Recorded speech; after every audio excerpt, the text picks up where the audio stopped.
Bonjour et bienvenue sur Aura Projet Manga, la chaîne où je parle avec vous de mon projet pour devenir mangaka. Aujourd'hui, on va parler du retour de mes bêta lecteurs sur mon scénario et vous allez voir, ils avaient plein de choses à me dire.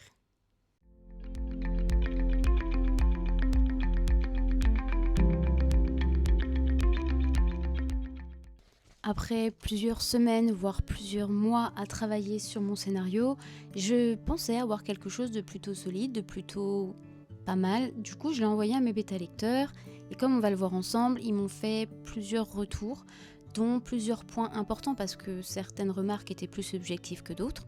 Et on va voir ça ensemble pour pouvoir améliorer mon scénario et donc mon manga. Pour ceux qui débarquent sur la chaîne et qui ne me connaissent pas, donc moi c'est Rora, je suis mangaka entre guillemets dans le sens où j'ai fait des livres qu'en auto-édition et que je débute dans le domaine, mais j'écris actuellement un manga qui s'appellera Secret Céleste et qui parle de Nyx, une jeune femme qui est seule et qui s'ennuie dans sa vie et qui va être mêlée malgré elle à un conflit céleste et démoniaque parce que les dieux et les démons sont plus ou moins en guerre dans l'univers que je crée. Voilà. Alors bien sûr, je compte un peu sur le fait que vous avez déjà un peu entendu parler de mon lore et de mes personnages dans les vidéos précédentes. Pour ceux qui ne les ont pas vus, je vais faire en sorte à ce que vous compreniez quand même. Je vous oblige pas à les regarder, même si ça me ferait très plaisir. L'objectif, c'est que tout le monde comprenne un petit peu comment appréhender le retour des bêta lecteurs. Sans plus de suspense, on va passer au premier retour que l'on m'a fait, et c'est vrai qu'il est revenu plusieurs fois parmi mes bêta lecteurs, c'est sur le personnage de Mara. Pour ceux qui ne savent pas, Mara, c'est le grand méchant de mon premier acte dans mon manga. Et pour moi, Mara, c'était totalement clair dans ma tête, c'était quelqu'un qui se donnait des airs très intelligents, très droits, très froids, mais qui en fait gardait beaucoup de rage en lui. Il avait beaucoup de mal à garder son sang-froid, notamment face au fait qu'il sait que physiquement, il est faible, il peut pas se battre. Lui, toute sa force réside dans ses capacités à créer un réseau fort de criminels autour de lui, et surtout, c'est un maître des poisons. Pour le coup, le fait qu'il soit plutôt porté sur les poisons, ça les gens n'ont pas fait de retour dessus. Par contre, sur son tempérament, j'ai plusieurs bêta lecteurs qui m'ont dit je comprends pas, ton personnage, tu veux qu'il soit manipulateur et froid ou tu veux qu'il soit nerveux et impulsif. Et la réponse c'était les deux. Je veux qu'il se donne des airs, qu'il ait envie qu'on le prenne au sérieux et que du coup il se fait passer pour quelqu'un de froid, de manipulateur, alors qu'en fait au fond de lui il déborde de rage. Mais moi ça fait des années que je travaille ce personnage, donc pour moi c'est évident, mais pas du tout pour les bêta lecteurs. Et quand ça fait longtemps qu'on travaille sur un personnage, instinctivement on va remplir les blancs dans sa tête, mais le lecteur lui il va voir que ce qui est sur page.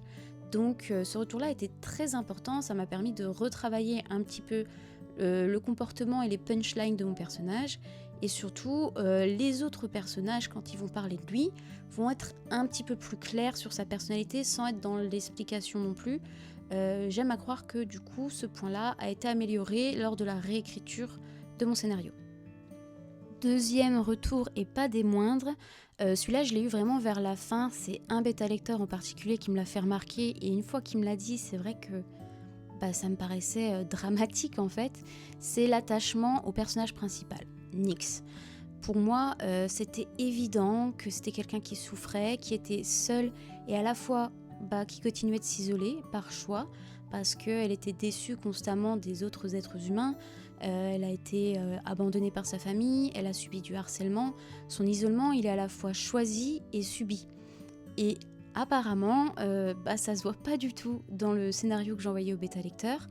Même si les autres ne me l'ont pas forcément dit, quand j'en ai parlé avec eux, j'ai senti que ils s'étaient un peu attachés à elle parce que j'en parle sur les réseaux, que j'en parle sur YouTube, mais que c'est pas le scénario en lui-même qui poussait à s'attacher au personnage, et que du coup, il fallait que je crée un attachement rapide dès les premières planches. Et encore une fois, moi j'avais en tête de faire quelques planches silencieuses pour observer Nyx dans son quotidien et comprendre de manière non verbale son tempérament, mais dans le scénario ça se voyait pas du tout.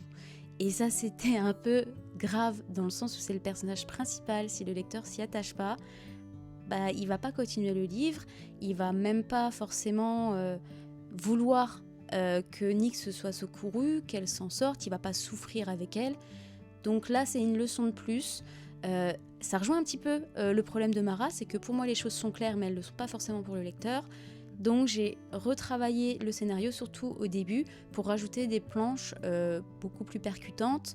Et j'ai rajouté quelques dialogues pour que Nyx exprime certaines de ses émotions sans être dans l'explicatif, bien sûr.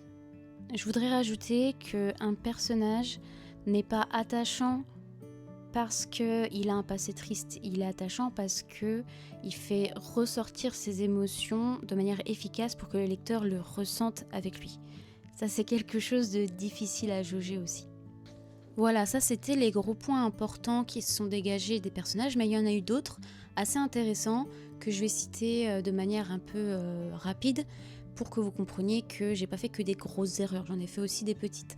Par exemple, dans les dialogues, j'utilisais des mots qui apparemment étaient un peu vieillots, des insultes un petit peu dépassées, parce que quand j'ai fait ma formation d'écriture de scénario, c'était auprès de quelqu'un de très expérimenté, mais expérimenté dans le domaine de la franco-belge. Donc on m'interdisait beaucoup de mettre des gros mots ou du langage un petit peu, pas grossier, mais un peu trop courant, parce qu'on me disait que j'allais perdre le jeune public. Sauf que là, je suis obligée de reconnaître que c'est pas vrai. Déjà dans le manga, bon, les gros mots, les insultes, c'est courant, mais en plus, les gens qui lisent des mangas vont pas du tout être choqués, et surtout, langage un petit peu soutenu, ça va être bien dans tout ce qui est heroic fantasy, lorsqu'on veut donner un langage soutenu à un personnage. Mais là, mes personnages, ils ont entre 20 et 30 ans, ils passent leur temps à combattre, ils en ont rien à faire de leur manière de parler, ils en ont rien à faire de choquer, donc j'ai pu modifier un petit peu toutes ces expressions un peu à l'ancienne. Moi, c'est vrai que c'est des expressions que j'emploie toujours, mais je l'emploie surtout sur le ton de la rigolade avec mes amis pour jouer les boumeuses. Donc, dans le manga, ça servait à rien d'en mettre, donc ça, j'ai pu le rectifier. Parmi les autres retours qu'on a pu me faire, il y avait quelques interrogations, des choses qui n'étaient pas forcément claires. Pourquoi tel personnage, d'un seul coup, se met à réagir comme ci ? Pourquoi tel personnage peut voir ça alors que normalement l'objectif c'était qu'il ne le voit pas ? Ça, c'est plein de petits détails qui, pour moi, n'étaient pas forcément importants de travailler, mais qui ont interrogé les bêta-lecteurs. Et si ça interroge les bêta-lecteurs, alors que eux, ils ont lu mes spin-offs et qui connaissent bien mes personnages, forcément, le lecteur qui va me découvrir avec Secret Céleste, il va se les poser tout autant. Il y a également certains passages où j'allais un peu trop vite, où je marquais pas assez les réactions émotionnelles de mes personnages. Je passais d'un événement très, très surprenant auquel personne ne s'attendait directement, sans trop m'attarder sur le sujet, sans appuyer sur le côté inattendu et spectaculaire de la chose. Donc, c'est un peu contradictoire, mais pareil, on m'a aussi reproché que certaines choses étaient trop expliquées, que c'est bon, le lecteur il avait compris dès telle phrase et qu'il n'y a pas besoin de revenir sur le sujet. Et c'est ça qui est assez ironique, c'est qu'il y a des choses sur lesquelles j'étais trop explicative et il y a des choses sur lesquelles je l'étais pas assez. C'est difficile, c'est vraiment difficile de trouver le juste milieu, surtout que moi j'ai pas de formation littéraire. J'ai fait des formations dans le paramédical à la base, je me suis reconvertie en faisant une école d'art, mais c'était pour devenir graphiste, pas pour devenir écrivaine, mangaka, bédéiste, ce que vous voulez. Donc c'est vrai que j'ai pas de compétences dans ce milieu-là, c'est vraiment de l'autodidaxie, c'est vraiment de l'improvisation, et malgré le fait que j'avais réécrit beaucoup de fois mon scénario avant de l'envoyer à mes bêta-lecteurs, je pense que ça s'est ressenti.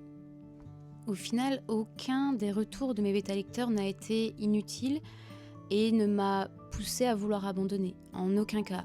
Au contraire, ça m'a montré que mon scénario pouvait être encore meilleur. Comme je le disais en début de vidéo, quand ça fait longtemps que vous travaillez quelque chose, que vous arrivez à le finaliser et à être content de cette version, c'est dangereux dans le sens où comme vous n'avez pas le recul et que vous êtes attaché à vos personnages, vous risquez de tomber amoureux de cette version.